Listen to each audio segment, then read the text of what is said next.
might be the first time that somebody's mispronounced that. I'm sure it isn't, but she was so mad at me. She was really mad. I'm sure in high school. Man, Yeah, dude. true. How about that? Jimothy, we don't have any sound on YouTube. Thank you, PF. I really appreciate it. He's been a long-time listener. Thank you so much. We're working on it. Thank you for being Jimmy's fixed it the last time. Hopefully it's on. If PF or anybody on YouTube, please let me know. Now. Great. Awesome.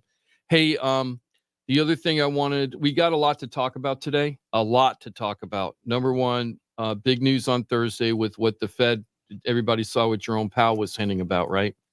So I think I finally have to come around and, because as of last week, I was saying Why it's not don't you happening. just listen to the Swami? Well, just listen to Swami. Because it doesn't really make sense, but it does make sense. It seems to, Well, let me tell you. Seems to be happening. Well, we're going to talk about pros and cons of that. Okay, so we're going to be talking about the Fed because everybody has been waiting for this day. And I actually went and looked at an article to see all the rate drops and increases we had with the Fed. Basically, since 2019 or 2018, I went back to 2018. It was really good history reminder. And there's a couple of things in there I think will be kind of interesting to bring up. Maybe even a 0.5 point drop this week, or when the Fed comes out. I know Mike just looked at me like, what? But I'm going to tell you why I think that might happen. Might. It might. I'm not sure, but I'm thinking it's more likely now than I thought last week. Now, the other things that are happening is the South Florida real estate market report came out for the month of July for all 6 counties, or actually for the whole state. But we focus on the 6 counties here, Indian River down to Dade. That's our sweet spot because that's where people are listening from.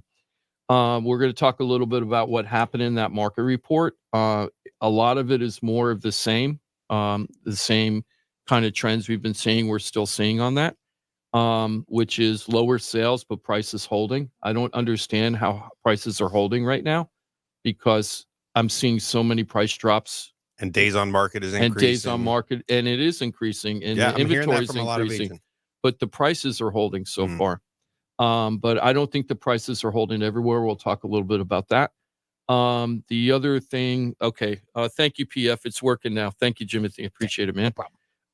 The other thing we're going to be talking about is, I'm sorry, hold on here. So we got to talk a little bit. Yeah, of course, the interest rates, but that's going to be tied into the whole Fed thing. And then also, I guess we should talk about this right now. Everybody is flipping out about that. I want to say everybody, but I'm hearing a lot about it.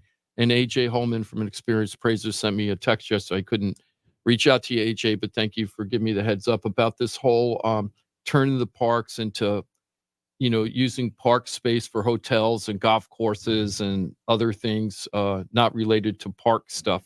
And everybody's you don't know about this? Well, I haven't heard about it. I think in particular, I think Jonathan Dickinson has a lot of people really paying attention. Well, that's because that in particular. It's 9 state parks that they want to do stuff to. We just happen to be right here at JD. Pickleball courts, turn into golf courses. Golf. That's what we need, more golf courses. Put a pickleball court in, whatever. That's just a cement slab. They got plenty of cement slabs out there. But a golf course, like Find that's somewhere else to put it. On a, I think out of the 9 parks, the only one earmarked for a golf course is Jonathan Dickinson, and the other ones have pickleball courts and hotels. Yeah. One of them's going to have a 300-room hotel on it. And you know what I don't understand is everybody's having a conniption fit about this. That part I understand, okay? But what I don't understand is why I remember hearing about this a couple of years ago. We talked about this on the air. I was trying to find it. I couldn't. But we talked about that they were talking about doing this a couple of years ago. Now, what I thought happened was it was all shut down, and once it came out public and everybody had a conniption fit, I thought they just stuffed it and put it away in a closet. But apparently they didn't. They were just keeping it on the side. And it was 2011. No. Yeah. No, but they have talked about it since then. Because 2011 they were going to do it. Okay. And then there was a big there was a big backlash and they stopped. Well, that might be true. I don't know about. I'm sure it is true if you're reading about it and you're saying it. But I know it happened during DeSantis again. It came up during DeSantis. The first. If I'm not mistaken, it was the first when he was first elected, and he came up with this idea, and it was stuffed down. And I thought that was the end of it, and now it's back again. Yep. Man, I don't know. love How that do you I love guys that feel people about? are passionate about it. And when the land goes, it's gone. Yeah, It's- exactly. These are habitats for so Exactly. many critters. And I you know what agree. happens? So if we replace it, then let's say it's golf courses. So like Jonathan Dickinson, now we have all this fertilizer, all this runoff. So it's more bad cause it's none of it's good. The best I just don't understand. there's why awesome mountain biking trails out there that, there's a group of people, there's a club that takes care of the trails, and they had asked to bring in some sort of like lime rock or something to pat the trails down. And the park was like, no, that's not good for that. It's not like the same It's not conducive. environment to, yeah, right. Because it would be like introducing a foreign thing to the environment. Oh, okay. But golf course is all right. That's cool. Yeah. Yeah. Some rock for a trail. No way. I wonder if we're It's going to have the little gopher, like Caddyshack, the little gopher. Right? The gopher turtles would be The little pissed. That's gopher. for We sure. need Bill Murray to come in and blow the whole thing up at the end, right? Let him build it, and then he'll come in and blow it up to kill the gopher. Yeah, I'm That's happy what to we're gonna see have to the signatures piling in on all the change stuff. I know there's a big backlash specifically for Jonathan Dickinson. There was a meeting planned like middle of the afternoon, and people are like, "Yeah, plan it when everyone's at work." And they're like, "Okay, well, we're gonna find a bigger space now Mhm. because it I looks like saw a bunch of you are More gonna attend. people. Yeah. Mhm. Yeah, we're gonna probably relocate and change some times." Yeah, enough people care This to is be gonna like, get "This crushed." is junk." Yeah, this is going to get crushed. I Yeah. think it's going to get crushed. I hope so. I think it will be crushed. I don't see. We're already taking away so many golf courses right now, right? How many golf courses are being turned into developments right now for a bunch of different reasons? Number one is the upkeep and the upkeep and expensive doing it, the environmental costs and environmental damage, Sure. right?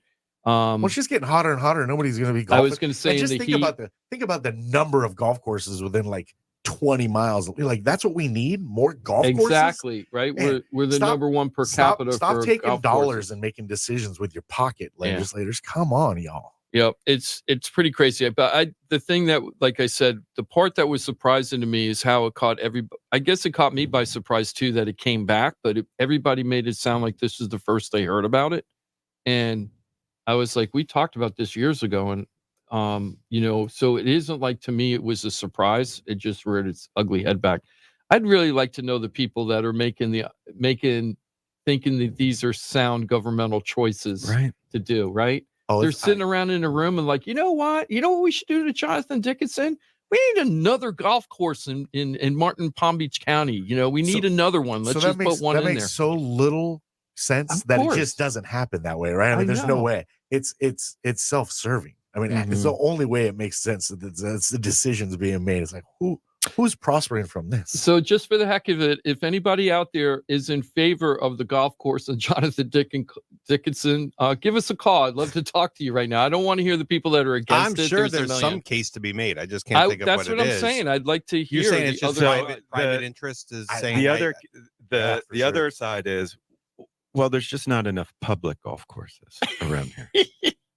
Meanwhile, there's like 5, I know, it's true. 6 right here. Yeah. Like how many do you need? 877-927-6969. You can join the conversation. You can bring up a question, comment, concern on the world of real estate, anything in between. We're live on a Saturday. Remember, Florida Talk Real Estate is at .com. You get the entire team, pros at one spot, FloridaTalkRealEstate.com. Just want to do 2 quick shout outs. Wanted to give a shout out to Mindy. Mindy sold her house with me in Plantation, Florida. Oh my gosh, that deal was a deal that would never end. We were supposed to close that the week of July 4th. We just closed it on Monday. Oh, Yeah.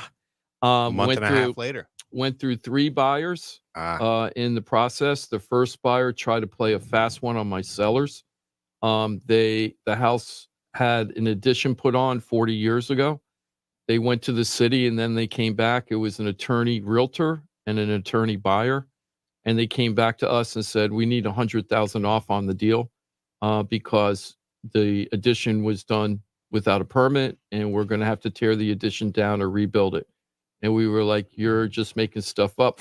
And that's exactly what happened.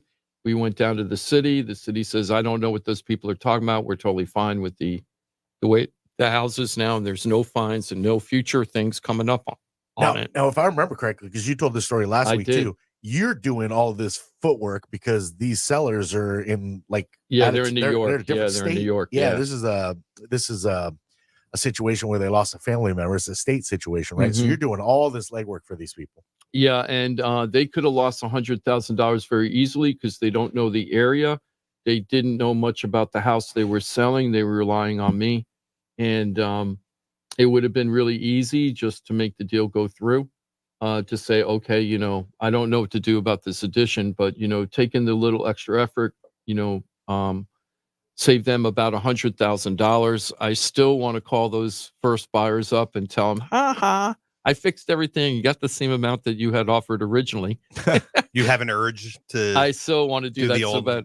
Nana. I do. Yeah. But Paul was here when we talked about Paul Krasker from the law office. Paul Krasker, he's like, Jim, don't do that. Don't do it. He's like, you're going to stir the pot. You're better than that, Jim. I'm not better than that, though. Not with this one. I really want to call that attorney up. She thought she had it over us so well, though. She didn't know how much construction experience I had, and she really thought she had us over. I'm so happy. I really, really want to do something with it. Let me see. AJ was talking about the golf course. AJ from Experience Appraisers. Wow. He says in Jonathan Dixon, they're thinking about doing 45 holes of golf there. So Yep. 2 Yeah, two 18s 18s and a and nine. 1 9. I Yeah. didn't know that. That's right. That's crazy. That's what I mentioned. That's crazy. I didn't see that. It's I didn't kind of catch like it. I think Okehele has 36 holes, right? They got 3 9-hole courses. Is there 3 there? Yeah. Huh. I haven't Hmm. been there forever. Gosh. I mean, that's a muni that you can access anytime. yeah. I thought you were talking about Frisbee golf. They probably They have that too. They They do have have that that. They probably too, have yeah. that too. Yeah, one of my friends, Kevin, used to do that all the time out there. They got sweet frisbee golf at Commons Park too. I Oh, do they? actually ran into somebody. I was out. I forget where I was, but he was talking about participating a lot in that at Commons and at somewhere else.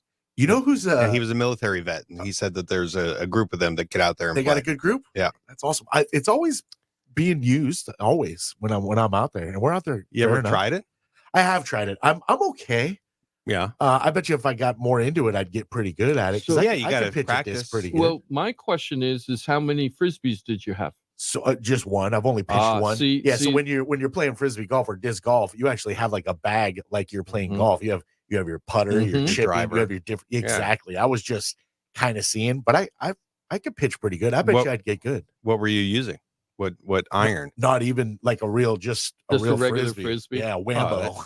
That doesn't count. Oh no, that's not even close. Yeah. But you know who's big into it? Do you know the name Bert Kreischer? Yeah, Yeah. of course, the Comedian? comedian. Big time Is disc he? golfer. Really? Yep. That guy is a tripping. Big time. He looks like this big, fat, out of shape guy. He And- used to. He's no, he still looks pretty heavy, Mike. no, he's on treatments, you know. Oh, I haven't. He's on Ozempic. Yeah. Is he on Ozempic now? No, Just some you know, some, like yeah.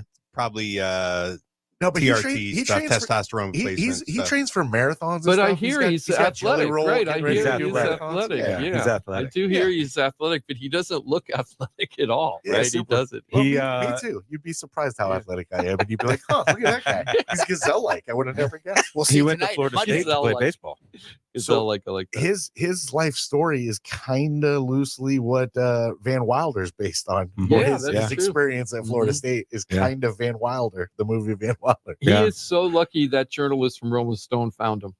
Oh yeah, That's how it all started. Was the Rolling Stone article about the machine. the greatest party kid in the The college, number and one the party number one animal poly- at the number one party school. Yeah, totally. and that was just I've written stories like that in a way, and he could have picked anybody to do that story, right? But everybody said, "Have you met Bert?" Have you met Bert? Yeah, You I know Bert. understand that. But you Yeah, could have yeah. went to other colleges and got the same thing. You Might know have what I found mean? a Bert, maybe, but Yeah, I you don't could know. have I think found- you Bert's could have a found legend. 50 birds. the 7-year guy. Now, whether still or not they partying. could have turned it into a whole career like Bert did, I mean, he turned that whole thing into, he milked that thing hard. Still milking. Yeah, it. he's doing great. I'm But I mean, I'm a fan. I'm the a fan. the Russian train story is one of the greatest Oh, the stories machine. ever told. you Yeah. Made know, a like movie it's- out of it. Absolutely.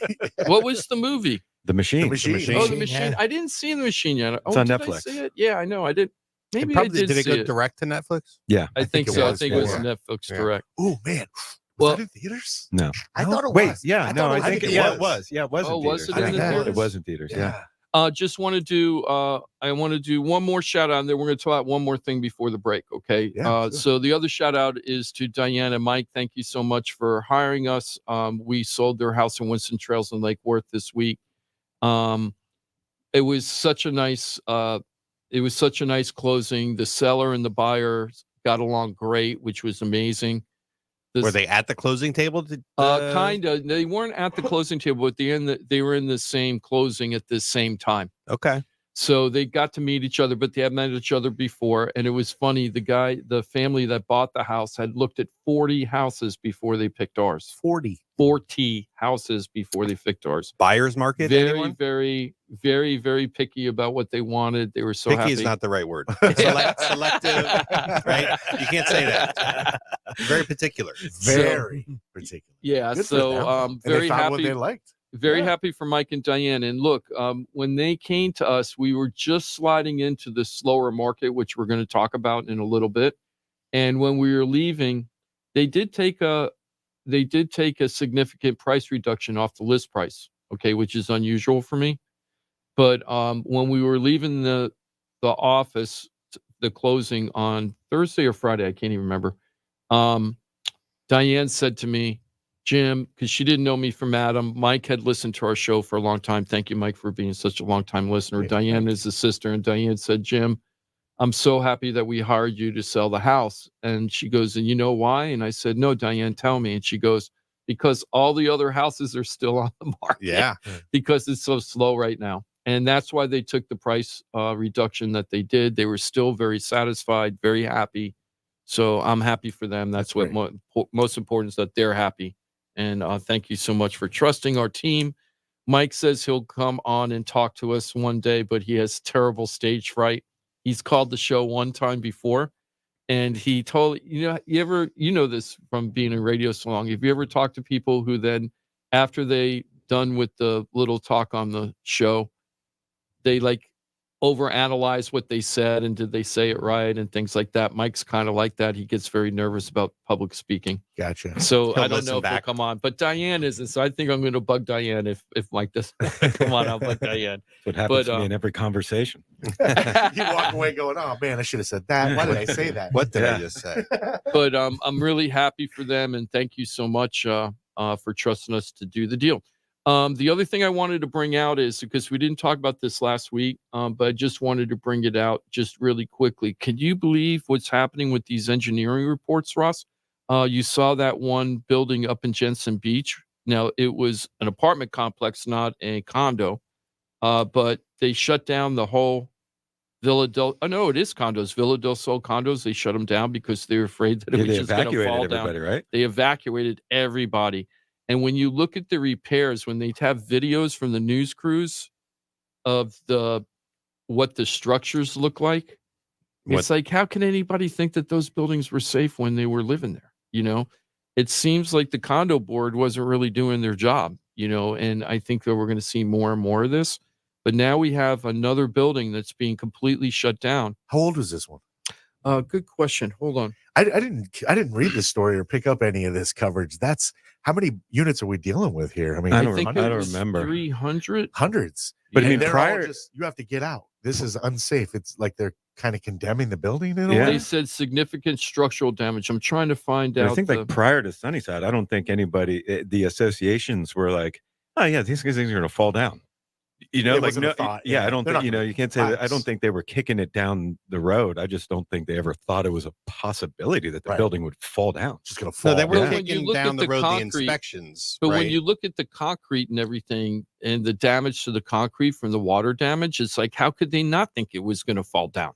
I mean, if that was my house or your house and you had concrete damage like that, Well, ignorance is bliss. If you Right. don't have the inspection, Yeah. you're like, we're good. Yeah. As soon as you have the inspection, you're like, oh no, we have to Uh-oh. get out Yeah. now. Mhm. Yeah. Yeah. Take this inspection away. yeah. Pretend What's like the- that didn't what's the happen. name of that problem. community, Jim? it's called Villa del Sol in Oh. St. Lucie County. Terrible. It's in Jensen Beach. And right now they think that every unit is going to pay about $40,000 to fix the, That's it? $40,000 only for roof repairs, electrical building, and the report. That's just $40,000. Just put on the roof, fix some electrical stuff, and get the report of what needs to be done afterwards. So they're going to be looking at really big money coming up. This is going to be more and more common. Why am I? Let me just talk about one other thing related about this. The quote. Let me see. Then there's another one that had an apart. Oh, that was in Arizona. So I'm not going to talk about that right now. But Arizona's having their own problems. But the thing I'm trying to bring up about this is going to be very sad stories. We're going to see. This is where, if there's any bubblish things going on that's going to pop, it's going to be the condo market. There's going to be a lot of people that are on fixed incomes that bought their house, their condo many, many years ago, thinking this is going to be my last one. I'm going to live here, enjoy my life, enjoy Florida and live here. And now they have these massive bills coming up that they're going to be paying. And if they can't pay it, they're not going to be able to keep the unit. And this is the scary part. If there is a massive assessment, the value of the properties drop dramatically after those assessments start rearing their ugly heads. I had the lady in Boca who had a unit that was worth roughly $440 last June 2023. Her unit was worth about $440. And then because of the $80,000 of assessments plus more assessments that are coming up on that building, her unit now is worth $230 to $280. Okay. Basically a 40 to 50% drop in value on the home, right? Because Over it's this time. so much more expensive to live in the building. Because somebody the has to pay assessments. all these assessments. Yeah. So the problem is that we're going to see a lot of people that are going to say, I'm 70 something years old, I'm 80 something years old, I can't afford to take $100,000 or $150,000. I can't pay for this repair. And then if they go to sell it, they're going to be taking a bath on it. It's going to be a very, very rough situation. There might not even be any easy answers for all of this for some of the people. I hate to say it this way. So if you have those kind of problems, we're a resource for you. You can give us a call. We can't guarantee we're going to be able to help you 100%, but we're going to get you the answers that you need. I can't tell you what the answers are. Sure. But we'll get you the answers you need, and you're going to be dealing with legitimate people that aren't out to get you or do something to you. We're here to help you and get the answers you need.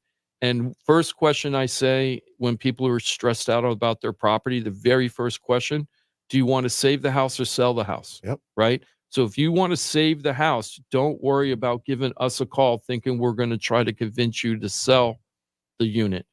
If you want to save it, we're going to get you to the people that would figure out a way to save it if that's possible. And then we would be your safety net that if you couldn't save it, this would be your backup resource. That's right. Yep. But we can get you the whole waterfall process to help you. So it's really, really important. And not just the people listening to this driving around their car and everything. If you have friends or family members or neighbors that are going through this and they need really good advice, you want to be a hero to them, tell them to give us a call, the Florida Talk Real Estate Team, and we'll try to help them any way we can. Maybe we can reduce insurance costs. I know that isn't going to be a panacea for most of the problems, but we can try to see if there's ways to reduce insurance costs. There's ways maybe possibly to refi or something. I don't know. Yeah, somehow leverage your equity to offset. be able to make the payments. Yeah. Yeah. So Yep. we're going to figure out anything we can to help you. So if you need that help, all you have to do is go to Florida Talk Real Estate, right, Johnny? That's it. It's a .com, your one-stop real estate shop. I tell you all the time on social, Facebook, hit that share button. Give us a like. You never know when you're going to be helping somebody out. Oftentimes these situations, if people are really struggling to stay in their home, they don't share that stuff with the people in their life. That's right. Until it's the last moment. And you're like, what's happening?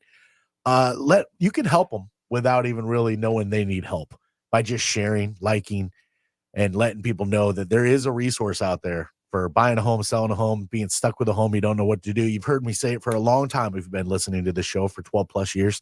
This is a team of pros, a team, and they're trying to get done what you want to get done. As Jim noted, if you want to stay in the property, if you're looking to sell the property, maybe there's a middle ground where you're like, I don't know, give me all my options, and then I'll see that's what we can do. That's what the team does for you.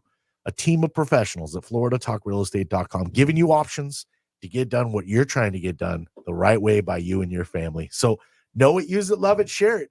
sure you've heard it before. It's FloridaTalkRealEstate.com. Your one-stop real estate shop, FloridaTalkRealEstate.com. What are we getting into, Jimmy D? On the flip side, the biggest quote this year came from the Fed probably, and it says, the time has come. The time has come. The time has come. Quote of the So year. we're going to talk about, I'm calling it quote of the year. I'm exaggerating. But I'm going with it. For the show, I'm going with it. That's the quote of the year. The time has come. Nice. Pay So the we've been rents. waiting for this. We've been waiting for this Hey, since yeah. 2022.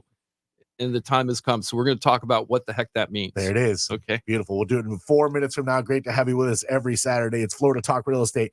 FloridaTalkRealEstate.com. Florida Talk Real Estate right here on Real Radio. We'll be your friend. Follow us at Real Radio 92.1 on Facebook, Instagram, and Twitter.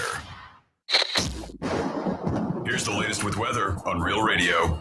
From the Gordon and Partners Weather Center.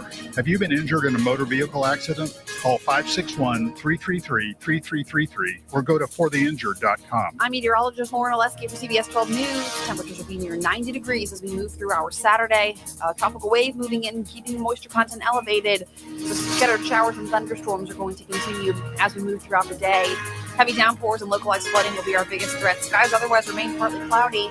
We'll continue to see the chance of some thunderstorms again tomorrow. This report is sponsored by Discover. Time with family, laughs with friends, and cash back.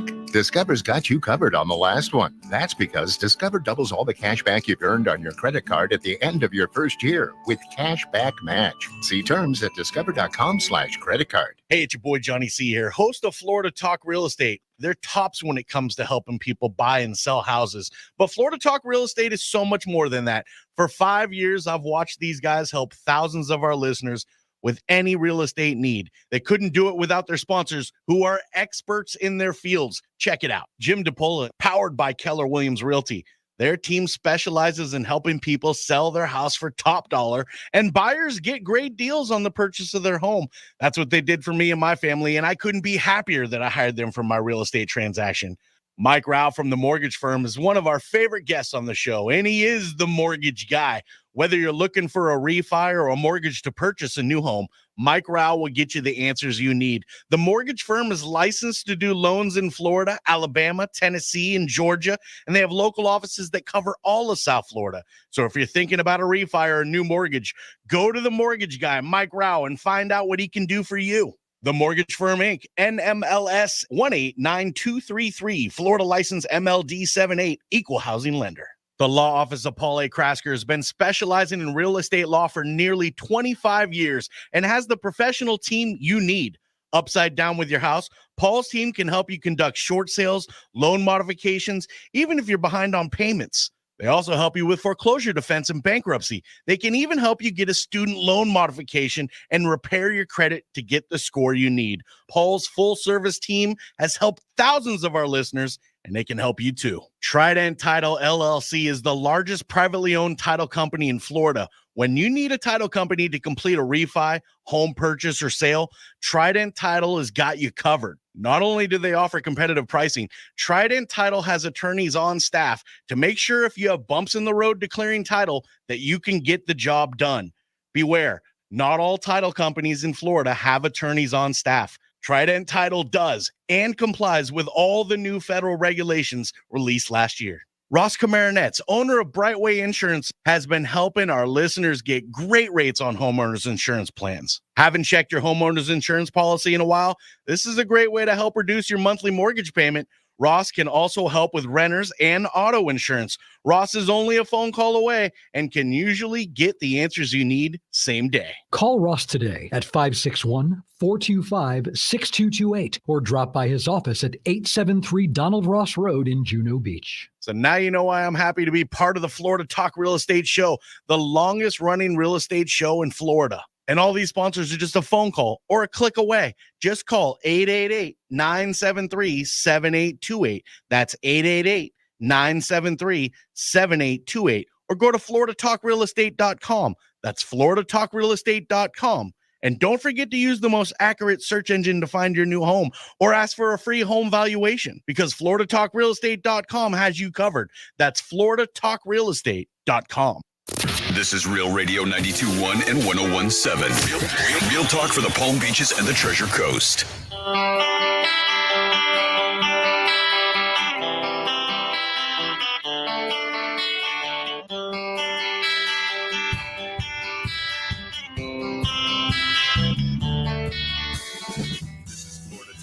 Estate with Jim DiPaola and Johnny C. Got a question for the show? Call us live at 1-877-927-6969. Give it to you again, 877-927-6969. You got questions, comments, concerns in the world of real estate? Want to be involved in the conversation at hand? Don't be shy. Dial that up. Jimothy will answer. He'll get you going. What's up, my dude? Hello, and good morning, guys. You got Locker Room Live and all jacked up for some college football today. Hell yeah. How about yeah. meaningful football in our lives starting today? Yep, college football starts this weekend. Of course, we got week 3 of the NFL preseason going on, so we'll start looking forward to next week when the real games start, as they say, right? That's right. Where we get into the real preseason. Yep. yeah, because that's pretty much what it is. The first couple weeks of the regular season is preseason football. Sure is, and it's only going to get worse if they go to 18 games a year. Man. Yeah. But I know there's a lot of football fans out there, and they're pretty excited that Real Deal is back. And Locker Room will be talking all about that and so much more. We'll pass the baton here at 11 o'clock. Great to have you with us. And thanks for all your efforts, Jimothy. I'm your boy, Johnny C., your air traffic control. Ross Komarinetz is with us on a Saturday. He's with Brightway Insurance, Juno Beach. Ross, how are you? Juno, that's right. Doing good. Good to see everybody. Always good to see you as well. Mike Rauch is here, too. He's the mortgage guy from the mortgage firm. Hello, Mike. Good morning. How are you? Hi. Great. I was just thinking about FSU. I can actually wear FSU gear now. Oh, that's right. Yeah, my oldest is. You're an FSU yeah, dad. she's an Ol. So That's good. Oh, wow. Welcome. Awesome. I can, right? You should. I can officially. You shouldn't do that. You should. I should. I You did, should. but I'll think about it. When's the first home game for them? Probably next week. I don't know. I don't know the answer to that. Yeah. You going to go up to Doak Campbell, taking a game? I think so. My Yeah, nephew some goes to FSU. Really? Yeah, he loves it up there. So Isabel's a junior, technically, I guess. You know what sucks? He wanted to be a Gator. Oh, that's all he could do. He can only get into Florida State. Brutal. Well, not everybody could be that good. Somebody's got to be FSU. But he loves it. He loves it. He loves it up there. And that's a beautiful campus. That's cool. She's gonna love it up there. Yeah, has she gone to football games already? Has Lisa gone to football games? She's not really a football gal, so I don't know. I didn't I'm know sure she's she's like partied into that. in and around the football schedule. Right? I mean, she's been up there for over a year now. Who cares about the football? You just want the beer, the keggers and stuff. That's Yeah, exactly. The tailgate. Yeah, exactly. The parties. Looks like the Labor college Day. town football scene. So with a year under her belt, she's like super comfortable. She knows all the she's like she's good there now, huh? Yeah, she really enjoys it. And I like it up there too. I can see why. Yeah, absolutely. Yeah, it's nice up there. Yeah, it feels like you go to a different state though, in a way. I mean, we always say you got to go north to get south. But when you get up to Tallahassee, you're like, wow, this is beautiful. Like, it's just, there's a lot of history in the northern part of the state for sure. Yeah, you can feel it's it. beautiful, and it's also a little bit different scene. You know, it's hilly. Yeah. Right. So the scenery is different. Yeah, you're like, why? I thought Florida was flat. Yeah. Mostly What's is. this, a hill? I gotta go up. Mostly. Gotta hit the gas. Get up. Super cool. Looks like Labor Day is the home game for Florida State as they take on Boston College. Oh, BC. There. All right. Home opener. Fantastic. According to the old Google machine. Oh, you should Bing it. Just verify that All right. Google knows what it's talking about. Just to make sure. Good point. In that. Jimmy D's with us too. Jim DiPaola, I've told you for 12 plus years now, runs a top producing Keller Williams team. Keller Williams Innovations, you find the Florida Home Pros team. And my guy, Jimmy D. Jim DiPaola, how you be? Thank you, everybody. Happy South Florida. Yeah. We're going to talk about what's happening with the Fed right now. Let me tell you why this is big deal in real estate, not just the economy. For quite a while now, we've had so many buyers saying, I'm waiting for the Fed to cut the rate. I'm waiting for the Fed to cut the rate. I want to wait for the interest rates to go down because a lot of people don't know the history of interest rates and feel like these are outrageously high interest rates because we've been spoiled so long since the COVID. So now the Fed has finally said the time has come to drop interest rates, which everybody's been hoping for. But this is the strongest. Mike, we've all been following this. Has anybody seen Powell been this forceful about kind of tipping his hand, right? Like tipping his hand to what he's going to do in the next meeting? There's usually, you'll get headlines that are basically insinuating what he's intending, but I don't think he's ever quite as clear as this, which is finally what has got me coming around, because we were talking last week and I was like, yeah, Johnny and I just, I don't think, doesn't make sense. Why would he lower it? Doesn't make sense. Well, now I'm changing my opinion. I was the one that was saying last week and the last couple of weeks that I think that they're going to do something. And I thought they would just do a quarter point. Everybody else was talking about a half. Yeah. And I was thinking a quarter point because I felt like they just wanted to do it just to see what would happen. I know that's kind of a crazy, it's very simplistic, but I felt like they felt this is the trick that the Fed has to do all the time about this quote soft landing. It's like they're trying to reduce the inflation, but they're at the top of this mountain and the decline is pretty steep. And you're trying to navigate that decline, but not go off the cliff, right? You don't want to go off the cliff. You go off the cliff, then you go into a bad recession. So they were trying to get down that incline as fast as they can, but stop right before they go off the edge. And I feel like now they're worried that they might be going off that edge or going too fast and aren't going to be able to break in time. And why that is because of the unemployment jobs report that came out that kind of corrected what happened from March 2023 to March 2024. And what they found out is that there were 819,000 jobs less created or filled during that 1 year period, which means at March of this year, which was 5 months ago, we had almost 1 million less people employed than we thought. No, jobs created. It right? was, wait, let me look. Those are two different things, aren't they? Let's see.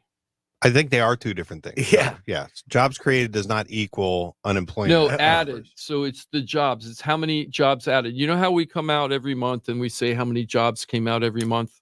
Well, they were averaging for that year about 240 jobs per month for that 12-month period. But it was actually 818,000 less jobs during that 1 year period, which brought it down from 240,000 jobs a month to 175,000 jobs a month. A loss of 70,000 jobs, and you times that by 12, you come out with 818,000, right? Openings. Job openings. Yeah. So, no, I think this is jobs filled, Johnny. Oh, okay. Let's see. Added far fewer jobs than I read this as jobs filled, not jobs added, right? Because this is about has to be about jobs filled. I don't think this is just how many jobs are out there. Like there's 175,000 positions out there waiting to be filled. No, I think these are it's filled jobs position. Basically, maybe it's jobs filled is part of the total unemployment number movement, right? Because you have people who are losing jobs, you have people who are gaining jobs, you also be, for whatever. So all those numbers come together to give you your unemployment number. Right. And then That's another true. measure how many people are collecting unemployment, which is always an interesting Also, one. and how many people stop collecting unemployment. Right. That doesn't mean that they've got a job. It just Right. means they're no Stop longer collecting for whatever Uh-huh. reason. So everybody freaked out about this. This was a big deal. Is everything okay? Thank you. Everybody was freaked out about this at the time. I mean, this only happened a couple of days ago. This report just came out a couple of days ago, and everybody started freaking out. And then the Fed almost immediately came out and says, the time has come, right? Now, they didn't say it based on this report. It wasn't a quid pro quo, if you were a direct connection. But I don't think it was a coincidence that this report came out and within 48 hours, Powell saying, So I think we're going to cut the rates for sure. It's interesting. Me and Mike were talking a little bit about this during the break. Florida Talk Real Estate live on this Saturday. Thanks for being with us. So this happens every year where they correct the job report yearly. It's a yearly correction, and they're usually correct them between 500,000. This one was 800,000. So it happens every year, and it's hundreds of thousands in correction, and it's usually the wrong way. Usually the way it works, but it never makes news. It just doesn't. It's not consumed. Doesn't move a needle for anybody. It's not like, aha. Why it is this time is fascinating, and it's interesting how it's being almost included in this messaging. It's just weird to me. It's an interesting setup. I don't know. To me, this the amount of jobs reported, created, and filled is 28% less for that year. That's significant. 28% off is a lot off, right? So having a correction like that, 28% downward correction, if it was 28% upward, that would be poor reporting also.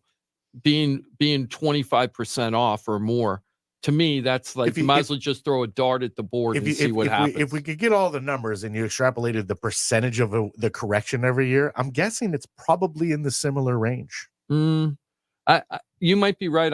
I just don't know. I haven't seen it. My keyword there is guessing, but we don't have any of the numbers. So, but again, this release of this information has got everybody like interested in it for some reason. Why this one? Is it because of because everybody's been complaining about the economy for 3 or 4 years now, Johnny. That's why everybody's like focused on it right now. But when they adjusted 2 years ago, because again, it happens every year. It was a almost $600,000 adjustment. Why wasn't it a point of contention then? Like, it's just, I feel like it's being used as a prop in this situation by the Fed in a way. Well, 2 years ago, we weren't at the interest rates we were now. Okay, I'm just talking about in general interest rates, not mortgage interest rates. Just people were paying less on their credit cards, on their cars. Things have gone up. Plus, we've had inflation increase dramatically over that period of time, and people feel like they're really squeezed. What this is telling me, though, there's two things that are telling me this. When I read originally that there were 800,000 less people employed than what was reported, I thought they meant all the way up until today. But this is, like you said, it's a report that's done. That's they check it from last March to this past March, right? So 2023 to 2024.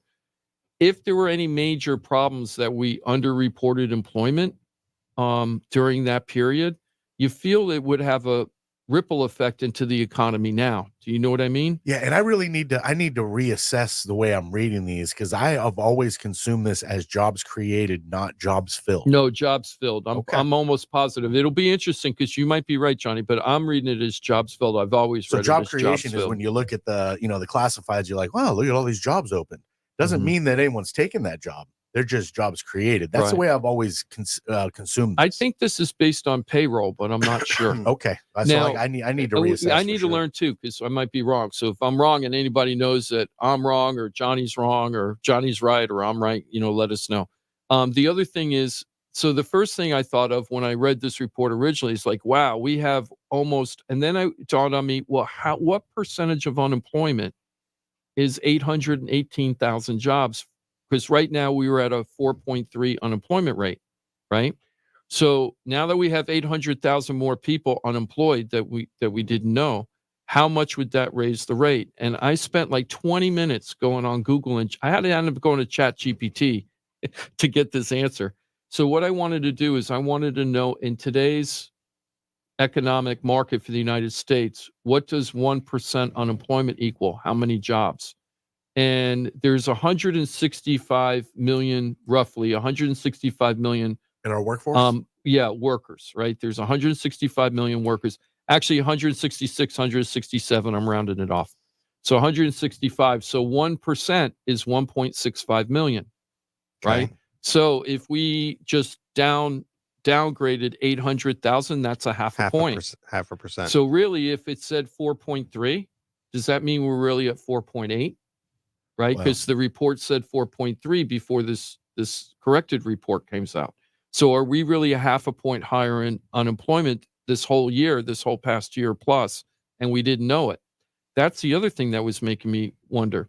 Now this might make more sense about a lot more people complaining about the economy when other people are saying, hey, the economy's not really that bad, and the other people are saying, oh, the economy's terrible, terrible, terrible. Maybe this helps understand a little bit of difference of why there's two realities on that Two right sentiments. Well, I always like that when I'm able to, when people are like, oh, the economy's terrible. I'm like, what part of the economy is crushing you? Because when they're like, oh, the stock market, I'm like, wow, well, you don't know what economy is. Like you're just off. Right. Right. That's you're not the convoluting economy. things. Yeah. But if they start talking about, oh, my grocery bills and, what I make versus what I spend, like, the potential for me to make more money. I'm like, oh, okay. Now we're getting there. Now But we're talking about I don't real know economy. that most people kind of get down that road in those conversations. At least. The other thing is that I also feel that people rely too much, that they think that is specifically the executive office, the president, whoever the president is, I don't care who it is at the time. Commander in chief.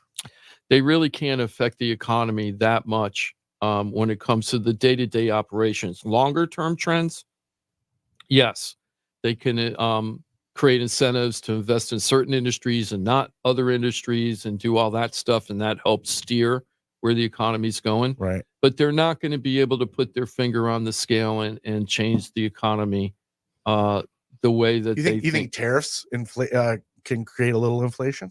Oh, absolutely. The last time we did tariffs, when we did that whole tariffs with China, and look, I think we should do something to China because China steals all of our intellectual property, and I'm just not a big China fan. I don't feel they're a fair player in today's world.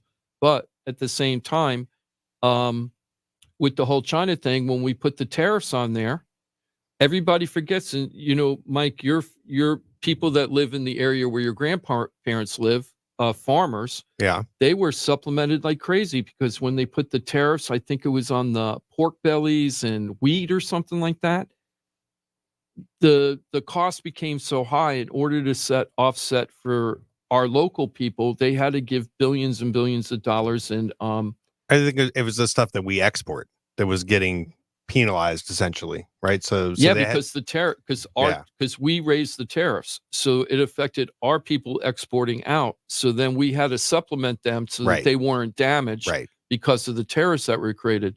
Those tariffs weren't a net benefit to us. As I might be wrong, I'm not the exact Mr. Economist, but I don't think it really did what people thought it was going to do. But I don't necessarily have a problem that they tried something because we had to do something against China. But I think the expectation was our fuel the inflation. It helped goods fuel would be inflation. more expensive. Yes, it helped fuel inflation. It did. It fueled inflation. I mean, and then obviously not being able to transport things around the world didn't help produce things with COVID and stuff. It was a perfect storm. But I think that's one example of the executive branch being able to kind of manipulate economy in a slight way. It can, but it isn't going to be able to laser focus to fix this part and not that part. They're blunt instruments that they use. Yes. But they also and Johnny and I were talking about this, and it kind of goes to your question of like, why is this job report revision so top of mind, right? Why is it topical? Because there's machinery in the political parties that basically are publicists, right? And they want a message to get out. They have some sort of goal.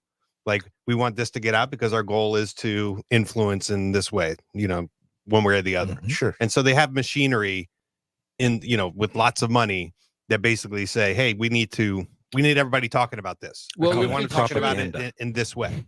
Well, if it's true that the report comes out every year, if this is a yearly, double check, make sure that our I's are crossed or dotted and our T's are crossed and everything, and it just comes out every year. Yeah. I mean, the way I just read, very, very briefly, and it says, and when they initially do these reports, they're based on surveys and statistical information. And then as they get actual payroll information, things change, and states have to we've contribute. Talked about that on the show where we had 175,000 jobs reported created. And then the next month or 3 months from then, they say, hey, remember back in April?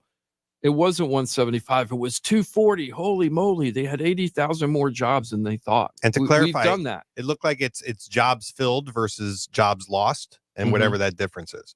So if there was 1 million jobs filled and 500,000 jobs lost, you have a net 500,000 jobs gained. That's how I feel. Yeah, that's how I feel it is. So this is very interesting that the Fed is finally now, just to put this in perspective about the Fed dropping the rate. Let's just find out.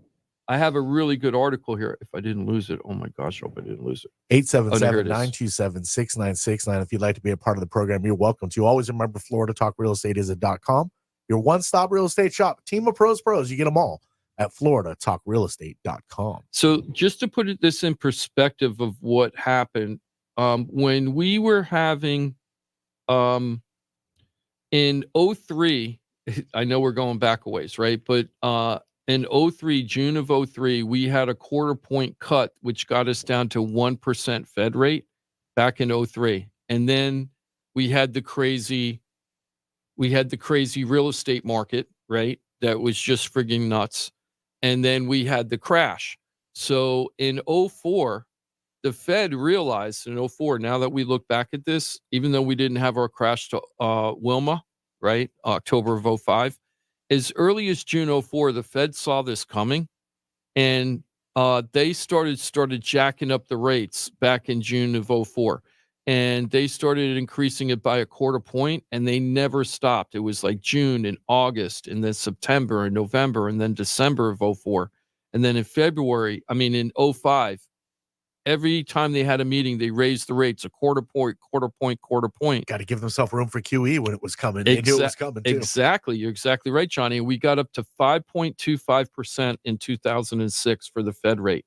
Now, the 5.25%, I was just talking to one of our listeners a couple of days ago.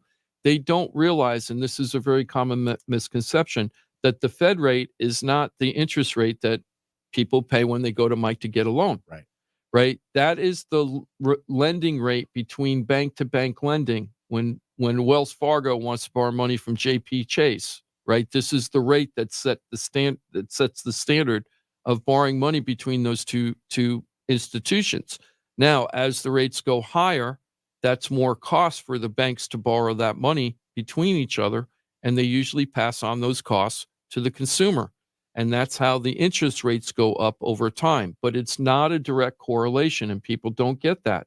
We've had many interest rate hikes on this show where they had the interest rate hikes for the Fed, and the interest rates did not go up. That's happened where it didn't go up or go down. Even on same day or same week, you would see the opposite, right? Exactly. You would see the Fed bump their rate and we would go mortgage down. rates go down because I don't know the mechanism, but the bond becomes more attractive, and so when people are buying the 10-year Treasury, mortgage rates follow that movement much more closer than the Fed on like a Reserve. Daily and hourly basis, much closer than they do this Fed lending. And that's how they set the daily interest rates every day or every hour that Mike has to deal with. Now, the other thing interesting about this Fed stuff is that a lot of people don't get that if the Fed drops something a quarter point, that doesn't mean you're going to see an automatic quarter point reflection in mortgage rates or your credit card rate or your car rate. Right. It could go up, it could go down, it could stay flat. And the other thing people don't get is that the mortgage rates are usually based on a prediction of how good the economy is going to be in the future. That's what the mortgage people are doing.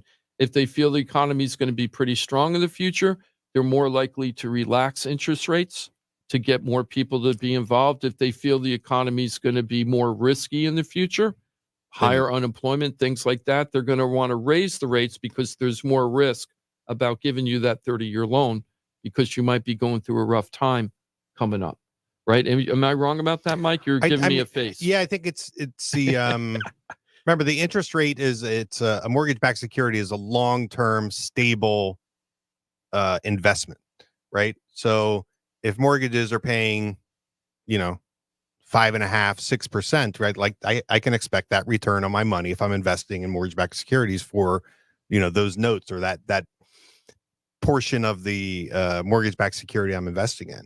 So let me think about this. So when the economy is strong, you don't need to be in like super secure instruments, right? Because you can make money in a stronger economy elsewhere. It's when the economy is weak that the 10-year Treasury becomes a very stable investment product. So even if the Treasury is paying 1% as an example, that's better than nothing, right? So it's a very stable investment for people. So I think it's the opposite of what you said, Jim. So when the economy is cooking, mortgages technically should be lower interest rate, right? Because everyone when the economy's good. When the economy's good. Yeah, that's what I said. Okay. The rates would be lower because you have less risk. Right. So what's fascinating though is you all these people talking about how the economy's bad, and we're on the verge of having lower interest rates with less risk. That is not convergent with a bad economy. Well, it is if you think the economy is starting to slide down, and that's what they're trying to do is they're trying to create this soft landing. So what they're saying is unemployment's higher than we expected, right? But the inflation has gone down enough where we feel we're almost comfortable. But I think this unemployment report is what kind of triggered them. We have to do something sooner than later, because what they're really terrified about is if they miss the mark we can go into a very Recession. severe recession Yeah. where there's going to be much higher employment. We might get to 6, 7, 8% unemployment if this doesn't go well, right? We're almost at the perfect unemployment rate right now. If we're at 4.8, 4.5, 4.8%, that's almost like the sweet spot for unemployment. That's enough unemployment that economists say people can go from job to job. They don't feel like they're trapped because there's other jobs out there. Yep. So don't like the job they have.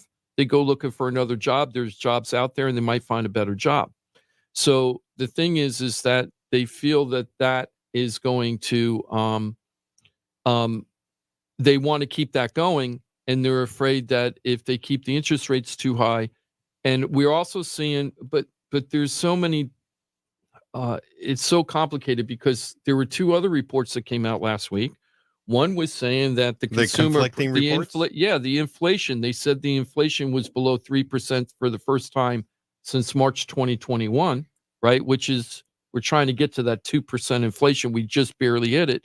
But at the same time, we have Home Depot coming out saying Home Depot issues warning about the economy, right? And they're saying based on the sales in their stores, the consumers aren't buying the stuff the way they were doing it 6 months ago, and they've really slowed down a lot.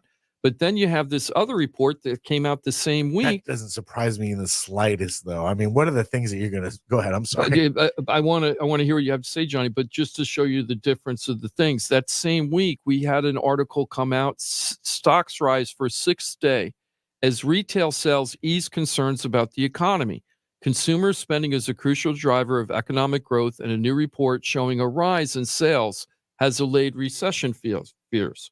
So we have Home Depot saying things are changing for the worse. They're changing for the worse.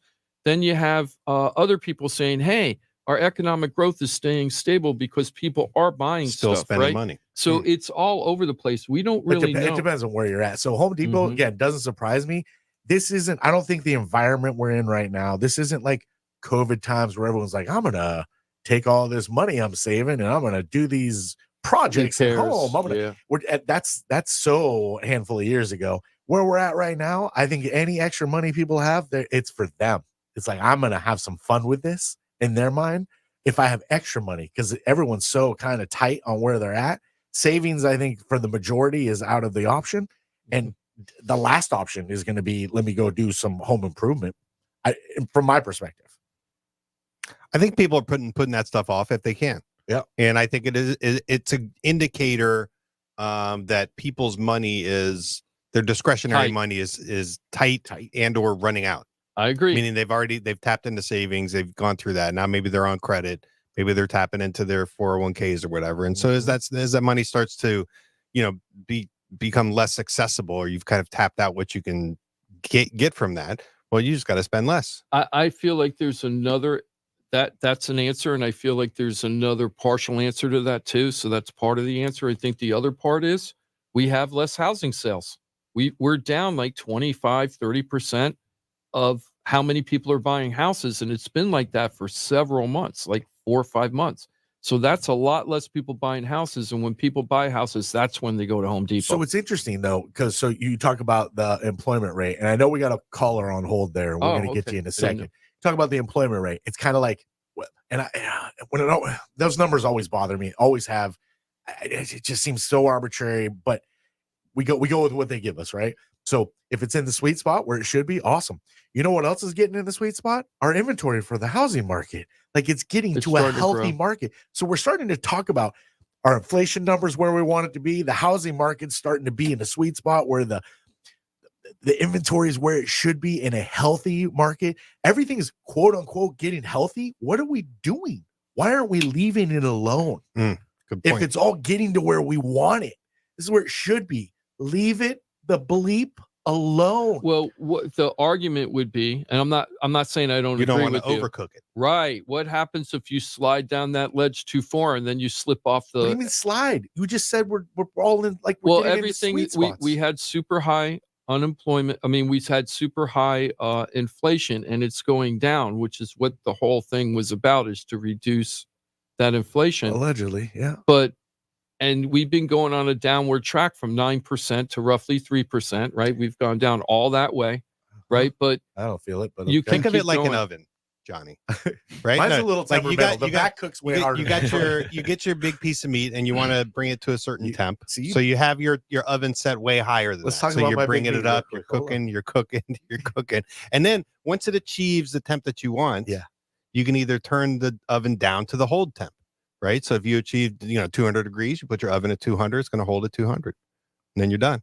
Right. So you get it up to where you want it to be, but then you have to dial it back in order to hold it steady. That's kind of what the Fed's trying to do. I think like so. that analogy. Yeah. I don't ever know do that if with it's my gonna oven, work.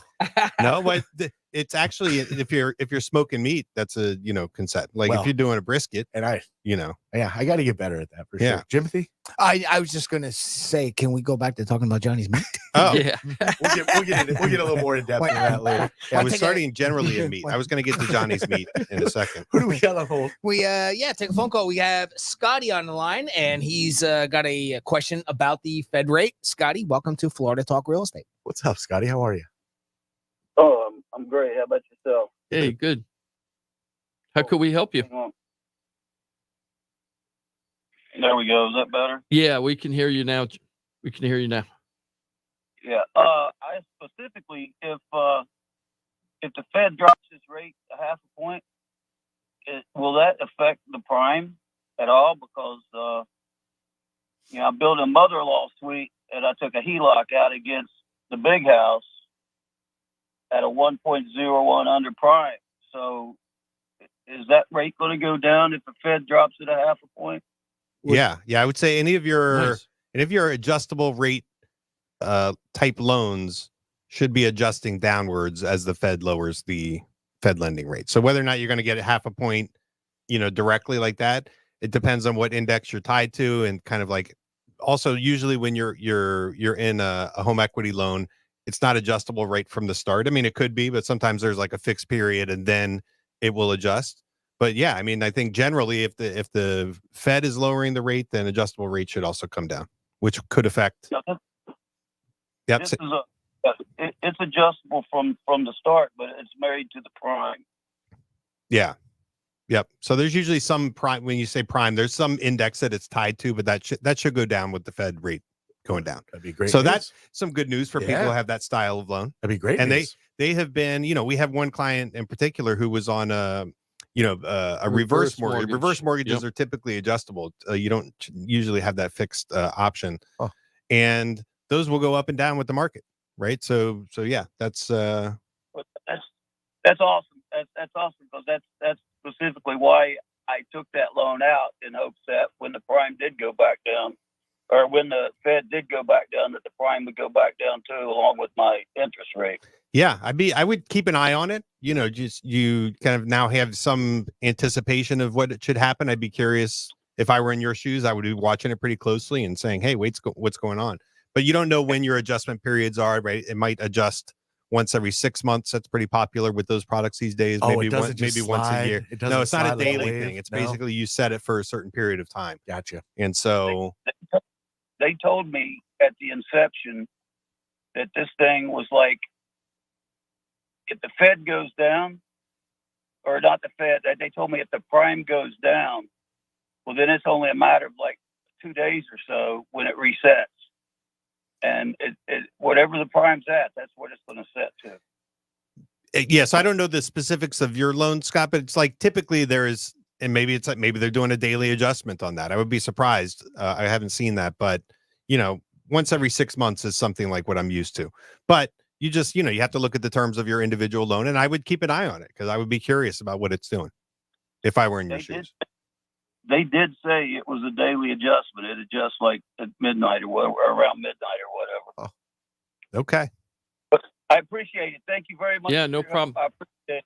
And I hope that build goes well. Yeah, Have a thank great you. weekend. Thanks for being with us, my friend. If you ever need the team, remember Florida Talk Real Estate is a.com. Thank you very much for being with us. So talking about the Fed changes, what happened was just a super fast history. We started after we got up to 5.25% after the crash of 05, right? So we said we started raising the rates in 04 because they saw it coming, and we got all the way up to 5.25% for the Fed, which was pretty high at that time. And then in 2015 was the first time that we started raising the rates again. It took us that long, 7 years. We were at like 0% for 7 years. Well, they went from 5.25 down to 0 in a matter of 3 years. 2 years. 3 2 or 3 years. years, yeah.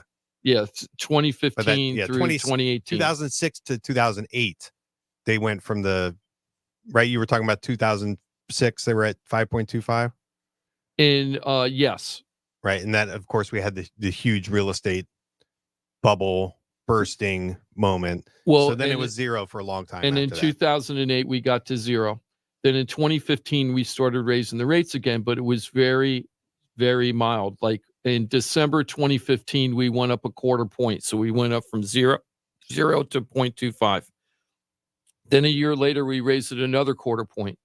Then 4 or 5 months later after that, we raised it another quarter point, and we finally got to 2.5% in 2018. Now, here's the interesting part. People forget this. The Fed Reserve, Powell, said in 2018, got to do something about inflation. No, I think I made a mistake, because he had already started raising the rates and he got to 2.5%. And then he said in 2018, December 2018, because I remember it, I think I made a mistake. I'm not sure that we're actually getting any inflation, because none of the inflation came, even though they kept raising the rates. No inflation came. They were trying to beat the inflation before it even came out. They're trying to whack-a-mole it, right? And it didn't work. So they got all the way to 2.5% in 2018. And then he felt like he made a mistake. He held tight. And then he started dropping the rates in August 2019. Now, what's interesting about this, in August 2019, this is pre-COVID, because COVID really started January 2020 is when it got in our radar, right? That's when that ship in California, they had that cruise ship or something in California, and everybody was afraid of getting them off the boat. And so that was in 2020. So in 2019, we started dropping the rate. And by the end of 2019, we were down to 1.75% for 2.5, right? And then after that, and then in March of 2020, we dropped a 0.5 point. And then 2 weeks after that, we dropped another point. So in March 2020, we went from 1.75 down to 0. And we stayed at 0 from 2020 until March 2022, 2 years later. And then we started the march upward. We started first with the quarter point. Then 2 months later, in May of 2022, we raised it a 0.5 point. And listen to this: 1, 2, 3, 4. 4 meetings in a row in 2022, from June through November, we raised it 0.75 4 times in a row. We went nuts. We were like really putting the brakes on at that point. He really wanted to get that meet up to temp quickly. He did. Put it on 550. Yep. So by convection. So we were at 0 at the beginning of 2022, and then by the end of 2022, we were already up to over 4.5%. Right. Then in 2023, he kept continuing all the way to 5.5% in July 2023.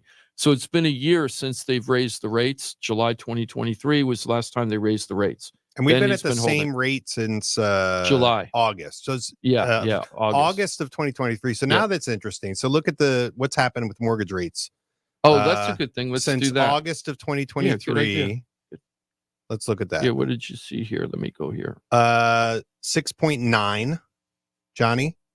6.9 August of 2023. Okay. All the way up to 6.9. 7.79 November. In November. And now here we are today at 6.46. Mm-hmm. So we've essentially had, while the Fed rate has been the same, we went from mid to upper 6s all the way up to 7.8, almost 8, right? Mm-hmm. 7.75, and now down to the mid 6s again. And that's just the banks deciding. I think that's the rates. sentiment. That's Mm-hmm. just like that is the feeling in the market that's moving like that. And if you look at kind of some of these spikes in here, especially the November one, they were just they were like, when is the Fed going to stop? And so the mortgage market's kind of almost predicting a little bit what the Fed's going to end up doing. And when they realized, oh, it's holding here, then it's settled back down, right? And settled back down. And then you see some throughout this year, what's the Fed going to do? What's the Fed going to do? We think they're going to lower. We think they're going to lower, and then the mortgage market kind of slowly ticking down.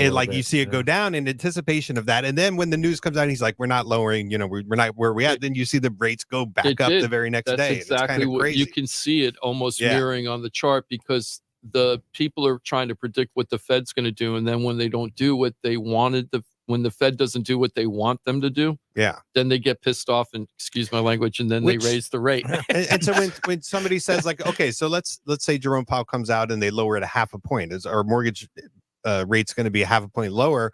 No, because it's kind of already baked in a little bit. But what's the most it's going to go? Right? Could it go down a half a point like overnight? Sure. Right? A week over week, it could. Is it going to stay there? Is it going to go lower than that? I mean, that's hard to. I would say no. I think we might be already baked. If anything, you maybe see a little upward movement if he does a quarter now instead of a half. Right. So that's what I wanted to ask you guys, because you guys for the last several weeks have believing that the Fed wasn't going to raise the rate. I was thinking they would this time, which makes us a little different because we've usually been on the same page. Yeah, and we're kind of splitting hairs. We're like. But my question is do you think it's going to be a half or a quarter? And I have a different opinion on that than I normally do. What do you guys think? If they do raise the rates or drop the rates, do you think it'll be a half point or a quarter point? I think if he does anything, it's going to be minute. It'll be a quarter. Yeah. But I still don't. I'm not What sold. do you think, Ross? Do you have any opinion? I'm not at liberty to say. I would, if I'm voting for anything, I would say somewhere between 0 and a quarter. Okay. I don't think it's going to be less than a quarter because I've never seen anything less than a quarter going back to either 2000. 0 or a quarter. Okay, what do you think? I'm at a quarter. I think they'll drop it a quarter. I think they might do a half a point this time, and let me tell you why. And I'm not 100% bought into this, but when I went back and looked how they jacked the rates up, and I saw that there were 4 times last year or 2022 where they raised it 3/4 of a point 4 times in a row. Right. And then there's another half point increase in there. I think 2 more half point increases in there. That the half point, if he really feels that the economy, that the reports coming in are showing that the economy is a little weaker than he's hoping, I think he might do the half point. I would not be surprised if he does a half point this time. I mean, listen, this is a great way for market movers to get the message out. We think it's going to be a half, think it's going to be a half, think it's going to be a half. And then all of a sudden you get some stuff baked into that anticipation. And then it's a quarter and then the market goes. And then they get depressed. And then the people who thrive on movement in the market got exactly what they wanted. Yeah, I'm saying people, institutions, whatever. So the data model. You think it's more like because I've complained about this a lot, where the Wall Street tail is wagon. the Wall Street's trying to tell what Main Street what to do. Yeah. Do you think that's the half point language is more Wall Street or pie in the sky hoping? Or just intentional messaging. Mm-hmm. Yeah. So I don't know. Oh, for the swings for somebody. Yeah. So like somebody's trying to get that message out, and people like. What makes headlines? Optimistic news or bad news? Like one or the other. No one's like, hey, looks like everything's going to be lukewarm, guys. Yeah. So, a couple of things to take away from. And I'm not a conspiration theorist in general, right? I'm just trying to think like, how does this? Right. So, couple points Mike made that really want to, drill home. Some of the drop that we're going to see from the Fed rate, whatever the drop is, if they even drop, but if they drop, I think they are, that doesn't necessarily mean it's going to correlate directly. I want to keep saying this over and over again. Yeah. It does not correlate directly to the mortgage rate. So if it drops a half a point, you're not going to necessarily see a half a point drop in your mortgage. That's right. Mortgage rates. And if you're betting on that, what you're not understanding is what Mike explained before. Some of this is already baked into the current interest rates, and we have had a significant amount of drops now. So let me explain that. Since May 2nd was our high of 722 for the year. For this year, it was high as 722. And we've basically been consistently dropping from the 722 to 646. Now, we had a little 0.3 increase and a 0.3 decrease and, all that 0.03. These small decreases, increases, but we've been on a track that's basically been going down since May of this year. Yeah, just to reiterate, we've had at the extremes a 1.5% movement on mortgage rates, while the Fed has been exactly flat. Exactly. That's the point Right? we're trying to make, because it isn't the Fed that sets the mortgage Right. rates. It can affect it. Can it affect it? Yes. Does it affect a direct correlation? No, not necessarily. And we're going to have to see. I don't think there's going to be a direct correlation this time. I think even if they do a 0.5 point drop, we're not going to see a 0.5 point in the mortgage rates, but we'll see something. There is a chance that they drop it 0.25 point. Couldn't it be that they drop it 0.25 point? We see nothing And that's happening in the bad mortgage rates, and or people consider it bad news. Oh, they don't It think wasn't enough. Right. And then you can see the mortgage rates go up a little bit, right? Yeah. I think the thing, and you brought it up last week, where like Jerome Powell maybe wants to kick the tires a little bit and like test it out. I don't think I think he knows exactly what to anticipate with whatever move he's, I'm saying he doesn't decide, right? They have their committees or whatever that ultimately decide on this stuff. 15 of them or whatever. Yeah. But interpret. But I think they know what's going to happen when they make their move. Yeah. Jimmy, generally. do you have an opinion? Do you think that they're going to drop the rates? I've thought that since said a quarter. January-ish. Yeah. That they're going to drop right around August, September. Yeah. We have to go back to that show where we were predicting what was going to happen by the end of the year. As far as I think we made our prediction on mortgage rates, but we'll see how this move impacts that. It's going to be interesting. The other thing that's going to be interesting is the last election was what? The last election. Okay. Maybe we should and I don't know how you want to keep going on this, but we should probably tie in what does that mean for you?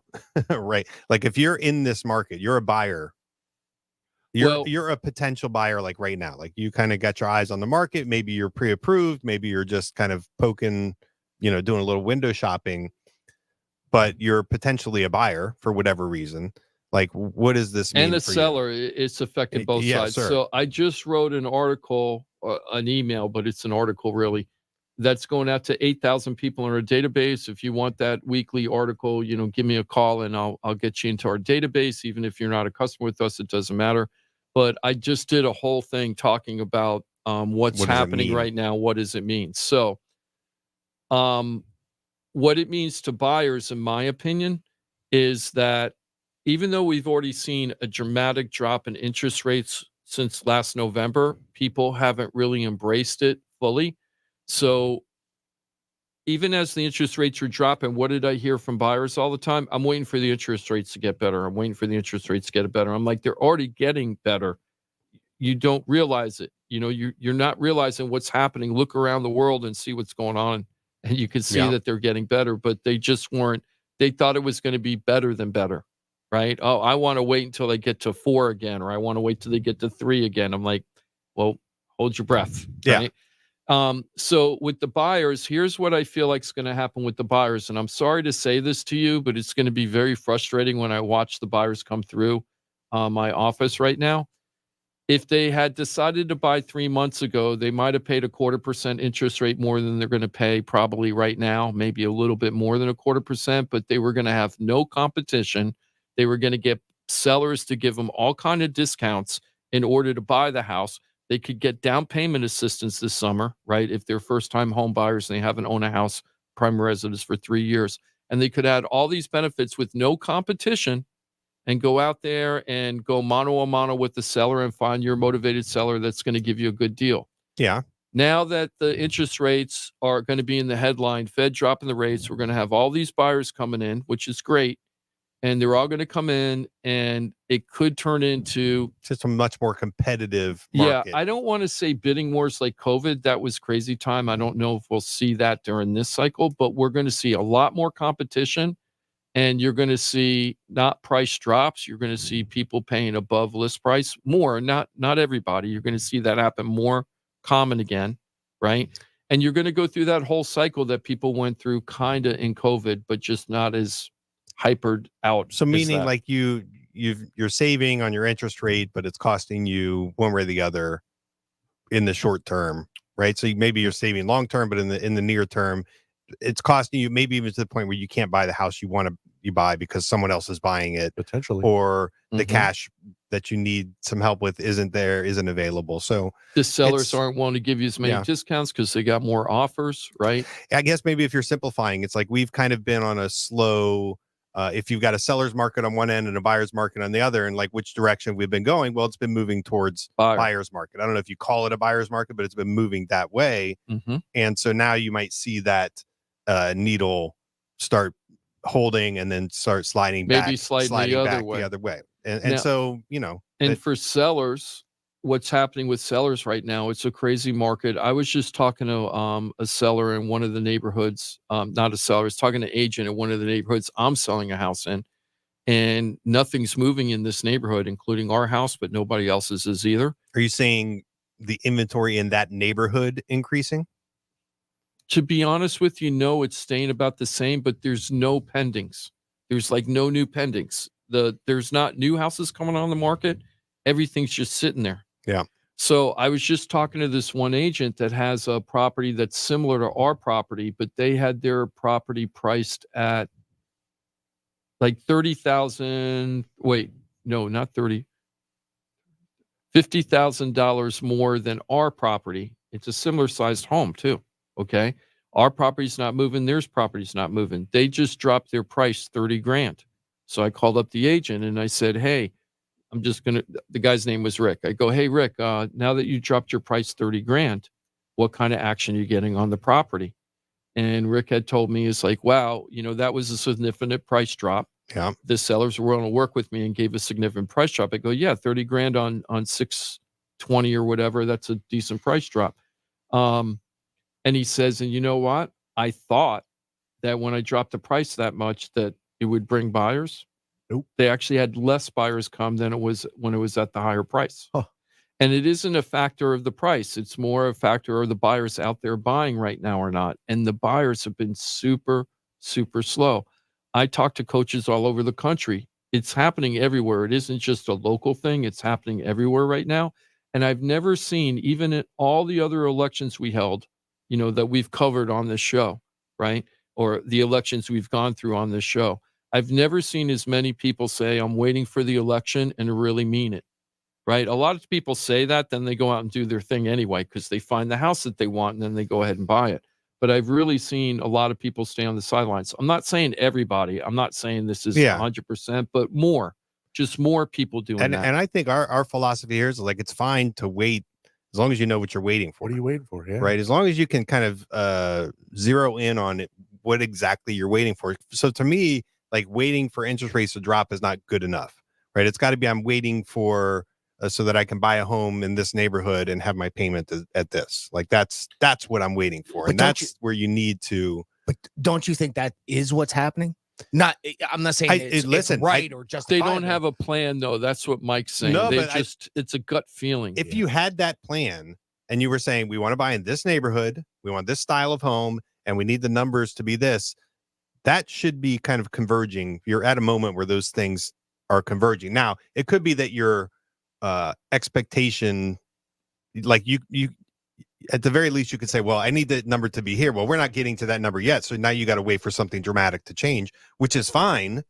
You're waiting for the sky to fall for whatever reason. That's fine. And when it gets there, as long as your economic, situation is stable, great. That's what you're waiting for. I don't mind that. Like, right. I got to know this neighborhood, this style of house, I got to be here. We're way off from that. So until rates get into the 3s or 4s, or until prices get down to this much lower than they're at, I can't buy it. But at least you know what you're waiting for. And that's exactly what Johnny's doing right now. Johnny's been doing that for quite a while. He's been studying the market. He's seeing the value of his house grow, trying to weigh what that means to him financially. So then will that be enough to get him to the new place that he wants to get to? Correct, Johnny? That's it. That's exactly what you're doing. But he has the plan.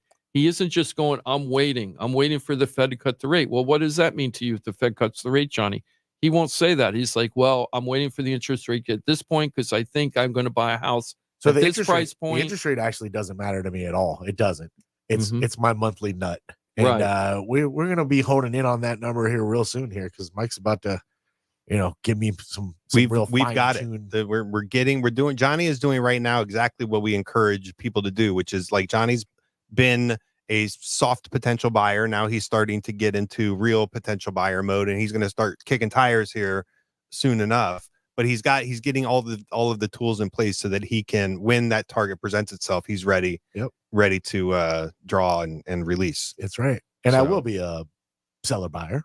Yes, you will be a seller buyer. Which is also something to talk about, because if we're sliding towards the seller's market, that's great as a seller, not good as a buyer. If you're sliding towards the buyer's market, great as a buyer, not as a seller. So you're just like, it doesn't matter for you, right? Like you just need those stars to align. Yep. So, if you're super competitive on the buy side, well, that means you're going to have trouble selling. Yep. Right. Like, or the opposite of Opposite that. Right. of that. Yeah. Exactly. Yeah, exactly. So, but we have a goal. We know Right. what we're looking for, at least for the most part, as far as needs. And then and we kind of have an understanding of what our monthly obligation needs to be. In my viewpoint, and again, we'll know a lot more sooner than later, I think insurance is going to probably be my biggest hurdle. The interest rate is obviously the lower the better, but that is one of the last concerns. It's not like, well, I got to wait for this to change before. No, it's just got to be, I got to be able to get my number right. Mm-hmm. Whatever the interest rate is, I'll take advantage of a refi one day if we get a nice. And I'll tell you what, when you get, that's a great point. Like when you get down to being able to analyze numbers on specific homes to determine if you're going to make an offer or not, right? That's what we're talking about, right? You want to buy this home at this number. Well, part of that number is your insurance. Yeah. And, Ross can talk about like, well, how can we predict what that number should be? How easy is it to get an actual insurance quote for that number? Can you do it before you're in contract? You have to do some things quickly when you're in your inspection period, but that should be part of that analysis as well. Of course. Let's go ahead and take a break. And on the flip side, we're going to talk a little bit about insurance with Ross anyway. This is a good segue since we're talking a little bit about it. We're going to talk a little bit about insurance with Ross. There was somebody, wait, what happened? Something, I can't remember. I'll remember during the break, but something just happened recently where somebody made a good comment. I was like, oh, I want to talk to Ross about that on the show. Excellent. So we're going to talk about Florida homeowners insurance next. Okay. Perfect. We got 4-minute reset. We get back at it. Not the longest segment, but plenty of time for your phone call at 877-927-6969. Of course, if you're not comfortable on the radio, I totally understand. Remember, Florida Talk Real Estate is .com, your one-stop real estate shop. Team of pros, you get them all. FloridaTalkRealEstate.com. We're back in 4. Thanks for being with us. Florida Talk Real Estate right here on Real Radio. From the Anajar and Levine Accident Attorney Studios. Have you been in an accident? Call Anajar and Levine Accident Attorneys at 1-800-747-FREE. That's 1-800-747-3733. Real Radio 92.1 is WZZR West Palm Beach, an iHeartRadio station. Listen on your free iHeartRadio app for all your music, radio, and podcasts. Free never sounded so good. Real Radio weather. From the Gordon Partners Weather Center. Have you or a loved one been injured through no fault of your own? Call 561-333-3333 or go to fortheinjured.com. I'm meteorologist Lauren Oleski for CBS 12 News. Temperatures will be near 90 degrees as we move through our Saturday. Tropical wave moving in, keeping moisture content elevated. So some scattered showers and thunderstorms are going to continue as we move throughout the day. Heavy downpours and localized flooding will be our biggest threat. Skies otherwise remain partly cloudy. We'll continue to see the chance of some thunderstorms again tomorrow. This report is sponsored by Mattress Firm. It's Mattress Firm's best sale of the year, Labor Day sale. Save up to $900 on select adjustable mattress sets from Stearns & Foster, Tempur-Pedic, and Sealy. Plus, get up to a $300 instant gift for pillows and more. Hey, it's your boy Johnny C here, host of Florida Talk Real Estate. They're tops when it comes to helping people buy and sell houses. But Florida Talk Real Estate is so much more than that. For 5 years, I've watched these guys help thousands of our listeners with any real estate need. They couldn't do it without their sponsors, who are experts in their fields. Check it out. Jim DiPaola, powered by Keller Williams Realty. Their team specializes in helping people sell their house for top dollar, and buyers get great deals on the purchase of their home. That's what they did for me and my family, and I couldn't be happier that I hired them for my real estate transaction. Mike Rauch from the mortgage firm is one of our favorite guests on the show, and he is the mortgage guy. Whether you're looking for a refi or a mortgage to purchase a new home, Mike Rauch will get you the answers you need. The mortgage firm is licensed to do loans in Florida, Alabama, Tennessee, and Georgia, and they have local offices that cover all of South Florida. So if you're thinking about a refi or a new mortgage, go to the mortgage guy, Mike Rauch, and find out what he can do for you. The Mortgage Firm, Inc., NMLS 189233, Florida license MLD 78, equal housing lender. The law office of Paul A. Krasker has been specializing in real estate law for nearly 25 years and has the professional team you need. Upside down with your house, Paul's team can help you conduct short sales, loan modifications, even if you're behind on payments. They also help you with foreclosure defense and bankruptcy. They can even help you get a student loan modification and repair your credit to get the score you need. Paul's full-service team has helped thousands of our listeners, and they can help you too. Trident Title LLC is the largest privately owned title company in Florida. When you need a title company to complete a refi, home purchase, or sale, Trident Title has got you covered. Not only do they offer competitive pricing, Trident Title has attorneys on staff to make sure if you have bumps in the road declaring title that you can get the job done.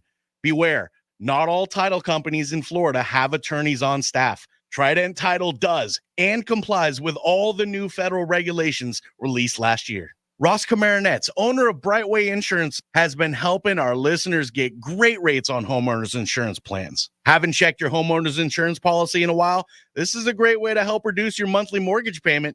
Ross can also help with renters and auto insurance. Ross is only a phone call away and can usually get the answers you need same day. Call Ross today at 561-425-6228 or drop by his office at 873 Donald Ross Road in Juno Beach. So now you know why I'm happy to be part of the Florida Talk Real Estate Show, the longest running real estate show in Florida. And all these sponsors are just a phone call or a click away. Just call 888-973-7828. That's 888-973-7828. Or go to floridatalkrealestate.com. That's floridatalkrealestate.com.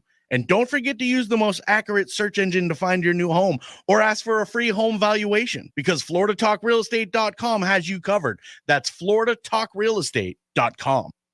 This is Real Radio 92.1 and 101.7. Real talk for the Palm Beaches and the Treasure Coast.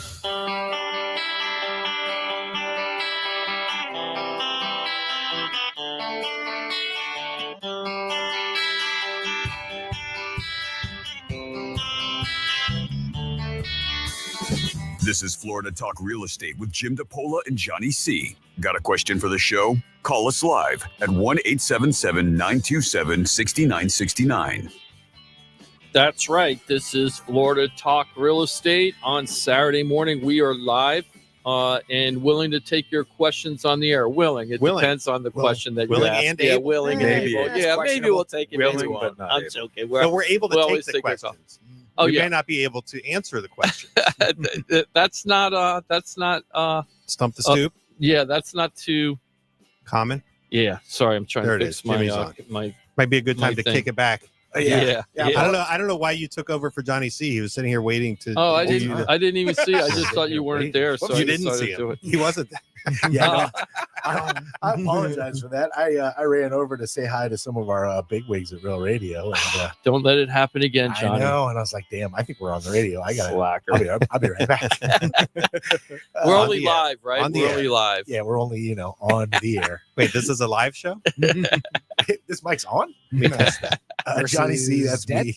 Timothy's our producer extraordinaire. What's up, brother? Good morning, gentlemen. Ross Komarinetz, Brightway Insurance, Juno Beach. How are you? Doing well. Good to see everyone. Always a pleasure. There's Mike Rauch, the mortgage guy from the mortgage firm. Hello. That's right. In the house. Hello. And Jimmy D. He was getting things going. And Jimmy D. Yeah, Jim DiPaola Jimmy with Keller Williams Innovations. You find the Florida Home Pros team. And there's our fearless leader, 12 plus years now. And he's my guy. He's your guy. It's Jim DiPaola. Jimmy D, how you be? Hey, I'm doing good. I think sometime next month, it might be early October, I'm going to start a new YouTube channel. Ooh. It's not going to be on iHeartRadio, at least not yet. Maybe it will be someday. I don't think so. OnlyFans? No, it's going to, OnlyFans account. Jimmy's D. I'm going to call it. Sorry. Oh my God. Oh my God. Write that Shut down. up and take my money. Well, now I don't want to say what the name is now. It's going to be called Jimmy D's True Crime. Okay. All right. So anyway, it's going to be called Jimmy D's True Crime. And what I'm going to do is I'm going to go back and look at all the old stories I wrote when I was a newspaper reporter. I wrote over 3,000 of them. And so if you're interested in finding out more about Jimmy D's True Crime, or you want to be notified when that channel starts, send me a shout out on the Florida Talk Real Estate page, and I'll set you up with it. You should do. You remember when Ricky Gervais did his podcast and they had it animated, and like so they would do like the Carl Pinkerton stories and whatever. It was an animated version of the podcast. You should have it animated, Jim. So do your story. Actually, and have it animated to like run along with your narration. There's an AI app that we're going to be using. I think I haven't tried this yet, but it's called Leonardo.ai. Okay, and it makes cartoon kind of stuff off the stuff that you off turn of your into. story. Yeah. So I'm hoping that we're going to do that because I need B-roll. I don't want to sit there for 8 to 20 minutes just talking without anything else in there. And nobody wants so that. yeah, nobody wants that. No. So anyway, but Jimmy D's True Crime is coming up soon. So take a look at it. Cool. It'll be kind of interesting. Ross, I do remember what I wanted to talk to you about. It was one of the deals that we did just recently, and I wanted to explain to sellers about how to handle roofs when you need to replace them for insurance purposes, but you still want to close without the roof being put on at the time of closing. Okay, so Can you talk about that, Ross? Yeah, because Are you allowed to? Why? What do you mean? Is he allowed to or not? I don't get it. Earlier, I wasn't at liberty to give an answer. That's right. I didn't get that. I didn't get. Are you ready to talk now? I'm okay now. No waterboarding first. He's going to consult with his attorney. I've been advised by my representation that I can discuss these topics. Good. I'm glad. So I had an interesting call from an agent who's kind of a newer agent, and we were closing on a deal, and he said, Jim, now when we put the house under contract, I told the buyers, because I was the listing agent, I told the buyers and the buyer's agent that the main roof had enough useful life on it not to worry about it. But the flat roof, when we did our initial report, came out that the flat roof didn't really have any useful life left on it. So then I went and I went and got a quote from a roofing company about how much that flat roof would cost to replace. You don't always know what's happened. Bless you, Mike. You don't always know what's happening with the flat roofs because until you open them up, you don't know how much damage is in the roof. But they gave us an estimate. It was a relatively minor repair, well under $5,000 to replace the roof because it was small.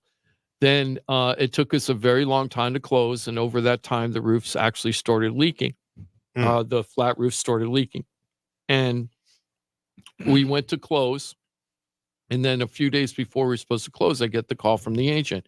Hey, Jim, the buyer has looked at 7 insurance companies to get an insurance policy to this house. They can't do anything because the roof is shot, because their 4-point inspection showed, or the useful life inspection showed, the roof's no good.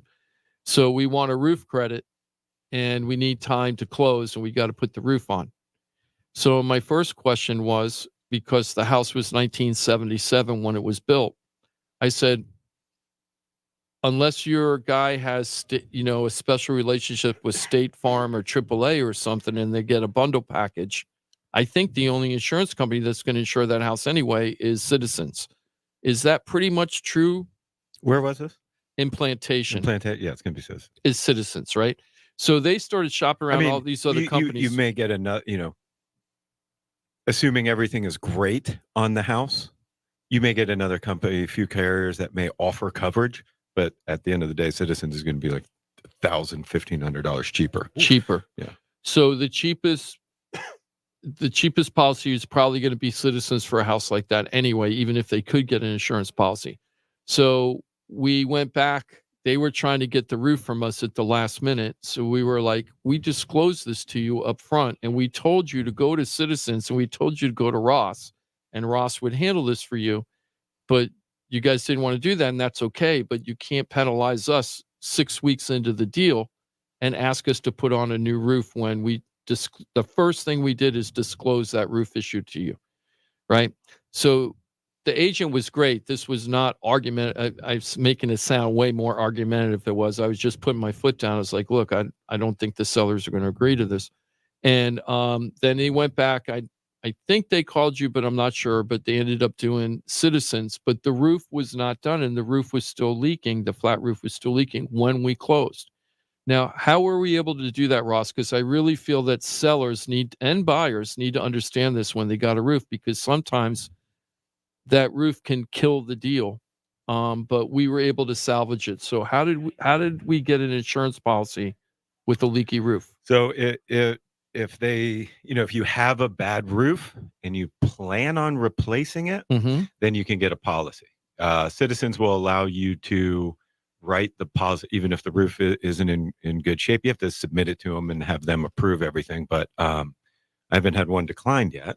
But as long as you plan on replacing the roof immediately after closing, Citizens will accept a signed roofing contract with an estimated completion date within 60 days of the closing date. And it has to be a specific date. So if you're closing on September 1st, then it has to say November 1st November or October 31st. Or right. whatever, It can't be just an arbitrary 60 days. It has to be by a specific date. Does it exclude coverage like during that time for good roof-related question, Mike. issues? I don't believe so, no. Interesting. That's a good question, Which Mike. is I probably really why don't. they review it, right? Because they're like, I guess they're assessing And what's the potential of a claim in this period. Right. of time. How awful bad is it? Yeah. Yeah. And I mean, I haven't seen any horrible ones where it's, most of the time, if somebody's selling a house, the roof is in okay shape, or if it's in terrible shape, it's going to be an investor property or something, I haven't seen any come back completely horrible. And we do those. It does demonstrate like a somewhat common scenario where you might have trouble getting insurance with things in its current state, but then can you somehow get it? Can you get through closing? Can you get a policy to get you through closing? And then who's going to fix this? Is a problem that needs to be fixed. Who's going to fix it and who's going to pay for it? And it's almost like never ideal, I would think, to have something, especially roof, like fixed before closing. And especially if the sellers aren't paying for it, right? Like, so that's an almost impossible task to achieve. But if the sellers are willing to put it on a new roof, and I don't care if I sell it to you or sell it to the next guy, right? I'm putting the new roof on. That's what Mike and Diane did in Winston Trails. They put the new roof on before they sold the house, so that they didn't have to worry about it, and that was made it attractive. Yeah, that made it more attractive to buy compared to some of the other houses in the neighborhood. But sometimes you can't afford it. And the other thing is, if it pops up late in the deal, I don't like the sellers going through the effort of pulling the permits with the roofer and putting the roof on and everything, because there's a lot of what ifs during that process. I'd rather throw that on when I got my listing agent hat on. Okay, I'd rather throw it on to the burden of the buyer and have the buyers like, look, we'll work with you to make the terms work out right, but we want you to shoulder the responsibility if we can. Which means you need to find an insurance agent who knows how to get you through closing. I think I have one. Yeah. Or at least just except he doesn't have the permission to speak right now, but most of the time he's good. I'm not allowed to speak on interest rates. But if you're moving here from out of town and you're used to, calling up your Allstate rep and they do your homeowners and they bundle it, you get savings, and you got this type of situation, that's just not most of the time not going to work out. They just don't have the same options that Ross would have. There's a lot of when people are dealing with the roof thing, when they're selling or buying, there's a lot of misconceptions of realistically what's going to happen in that process. That's why you need to know people that understand this. Like Mike knows roofs really well from the mortgage perspective to get the deal done. We have Ross to have the answers for everything, of course. Yeah. And then the agent has to understand this stuff too. And if you have those three disciplines together that understand this, you've got a really good team. So if a roof issue pops up, whether you're the seller or the buyer, you have this really great team to walk you through it. And roofs can kill a deal. Oh yeah. Roofs kill deals all the time. Well, and I think at the beginning of the process too, some agents will just go, "Oh, this roof is 20 years old. Hey, buyer, it's not insurable. We're going to go to the next That house." happens all the time, and it drives me Right. crazy, Ross. It drives me crazy. I just had one where, the 1977 house, the roof was put on in 2005 or 2006, but it was a metal roof. We had 2 useful life reports, one for ourselves and one done for the consumer that was buying the house. Both of them had over 13 years useful life on that 2005 roof. Yep. Right. It's 19 years old and it still has 13 years of useful life left. Right. So at least on that report. So the thing is, people don't really understand it. And if you have an agent that doesn't understand roofs and you're buying a house, and you find a house you like, but there's a roof issue, and you walk away from it because you're thinking, oh, I got away from that one. Maybe you did. Maybe you got away from a bad one, but you might have been able to buy that house if you really wanted to buy it and worked out the terms correctly if you have somebody that really understands this stuff. I mean, if you didn't have insurance to worry about it, like a 13-year useful life, in my mind, I'm thinking, okay, that's a good 25 years, like easy, a sound roof, right? But of course, insurance look at things differently.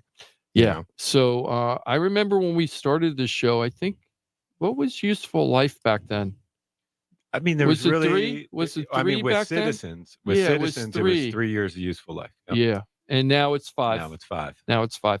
So really important to understand roofs when you're doing a deal. And you need somebody like Ross from Brightway Insurance, Juno Beach. Not every Brightway Insurance, the Juno Beach office, because Ross really understands this. And I never even have talked to these guys, but I've used them over 100 times probably. The Third Nail people. Oh yeah. They also do the useful life report, right? Isn't that the ones that do the useful life report for us too, or no? No, that's a different. Third Nail. No, Third Nail does the strapping. Does the yeah, puts the nails in and things like that. I thought they did useful life too. That's just your standard 4-point has that useful life number. But usually when we need a useful life, when we're not, because I have Nancy do this all the time, but usually if somebody comes to me and says, hey, my roof's original and my house is 2003, I'm saying, hey, let's spend the money for a useful life. Yeah, I usually call it useful life and not the 4-point, because really all I'm looking for is that useful life. Yeah, but you want to look at that 4.2, because hey, does it have electrical panel? Not even bad because electrical panel, Citizens fine with any electrical panel. Mm-hmm. Does it have double taps? Is there any loose wiring that, hey, let's get that taken care of, up front? Is the water heater, does it have the TPR valve and is it installed properly? Is there any polybutylene piping or something like that? I think as a listing agent, you should always get a 4-point. Right. I mean, and how much does it cost? Is it $100? $100. I was sorry, 100 150. Something around And remember, there. the reason is you want to spot problems, but you're also just trying to answer the question, like what's a legit insurance quote, or can insurance be gotten? Right. And then if somebody comes back to you and says, I can't get insurance, you say, why not? That's happened to me 4 or 5 times this year where I'm like, did you see the quotes we put in the listing? Yes. In our listing, we have 2 quotes, a premier quote and the discount. What do you call it? Budget. The budget quote.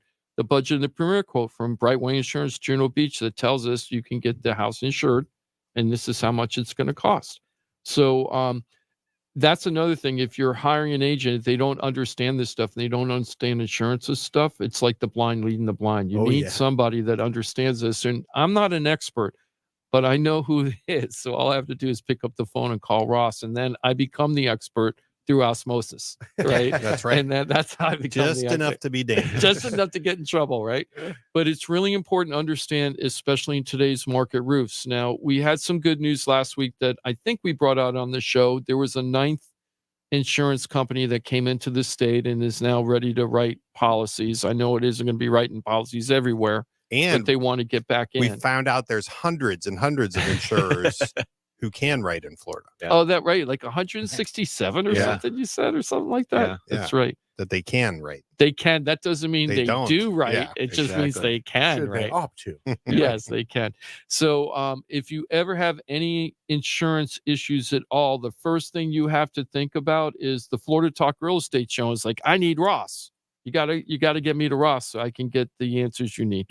By the So way, it's too, really if important. I can shout out to you, Ross, also can help you with auto insurance because I know yeah. that that's another one that has really been creeping up on a lot of people. And Ross and his team over at Brightway and Juno Beach just saved me hundreds of dollars on a new policy. Thanks to Ross and Aaron over there as Did well. you finally I'd like get to that give Aaron a senior shout out. discount? Yes, I did. Yeah. That's right. So Hey, if I'm gonna be old, I might as well take advantage of it. I read somewhere that the car insurance is going up significantly. Is that It true? did. I mean, it did. It had the same kind of issues that the homeowners had, but on, they sue for the liability limits, Mhm. right? And actually, a lot of the companies that really kind of touted themselves as, hey, we only want to take the high limits. We don't want the drivers that have the low 10, 20, 25, 50 limits. We only want the pristine drivers who want to carry 250, 500.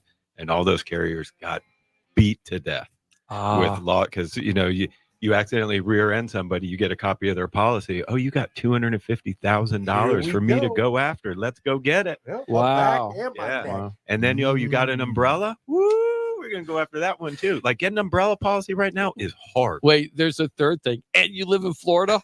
Yeah. Oh yeah, I love that. I know, right? And it's a I know Florida policy. so many people in the last year that in order to get their auto insurance down, they dropped things like uninsured motorists, which is a disaster in this state, but it is prevalent. So it's nice to know that they could get over to Ross. Yeah, Brightway and we're and starting to Juno see those come maybe. down a little bit, and even shopping our current customers when their renewals are coming up, we're able to find them something different. So, So you're saying the auto insurers suffered from excessive litigation problems? believe it or not, Okay. yeah, believe it or not, Interesting. Other thing I want to mention is with the rates changing as dramatically, a lot of people are thinking about refi.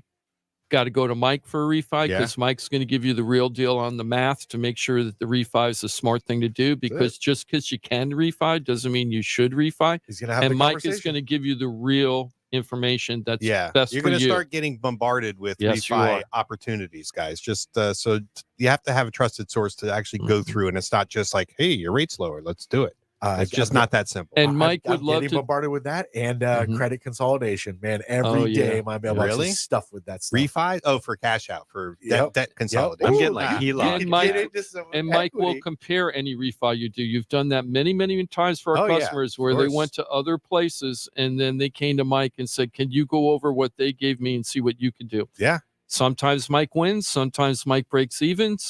Can't do any better or any Yep, worse than the other yep. one. Sometimes he'll say, "Hey, they got a better deal. Go ahead and do it." Once in a while that happens, but you're going to get the real deal with Mike. So give Mike a call. FloridaTalkRealEstate.com, your one-stop real estate shop. You get a team of pros like Ross Komarinetz with Brightway Insurance, Juno Beach, like Mike Rao, the mortgage guy from the mortgage firm, like Jimmy D with the Florida Home Pros team at Keller Williams Innovations, and more.